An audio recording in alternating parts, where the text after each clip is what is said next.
Okay.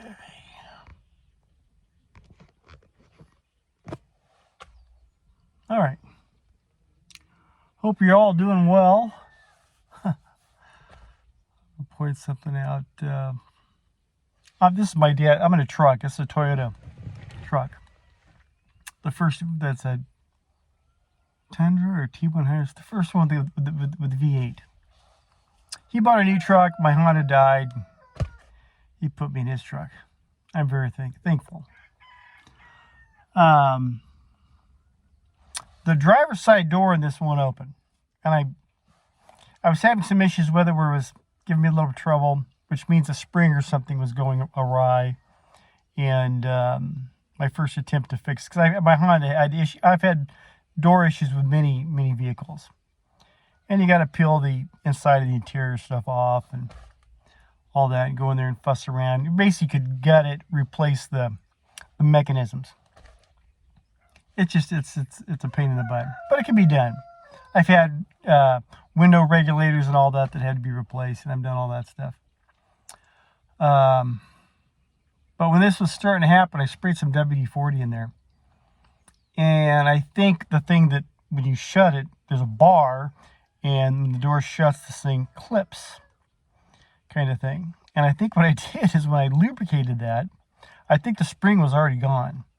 And I think it just fell down. I didn't notice it at the time, but I'm thinking, okay, this thing's loose now. And I shut it. Instead of it locking properly, I think it did just the opposite. And I probably bent and broke the thing. I shouldn't have shut it.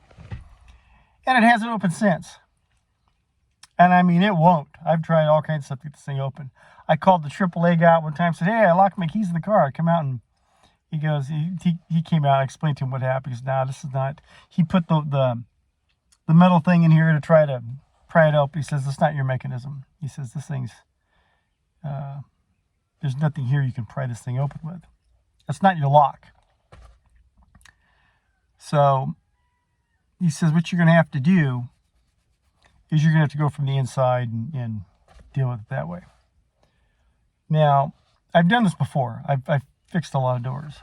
But people see me getting in and out of my truck on the passenger side. And they'll say, why don't you just fix it? Because they probably have experience. They probably fixed doors before. And I said, well, it's funny you should say that. I said, if you were going to fix it, what would you do?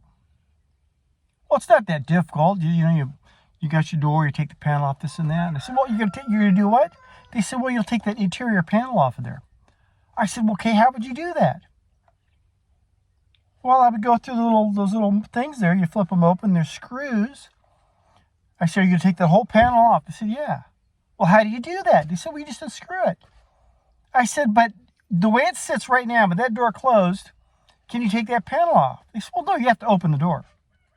And I say, aha. What do you mean? Door won't open. So to fix this, I'm going to have to damage this interior thing here and screw it all up, which I just don't want to do right now. And it's not good on my back going in and out of this other side. But it's funny how these people they'll take an attitude like, dude, just fix it. It's simple, which it is. It's just time consuming. Just fix it. And I'll run them down. I'll say, well, what would you do? And eventually I'll get them to say, well, I would open the door. And I tell them, try it. Oh, you're screwed then. Yeah, I got that part figured out. Wisdom and knowledge. A lot of people have knowledge. Not everyone has the wisdom. That takes time and pain. Love you. God bless.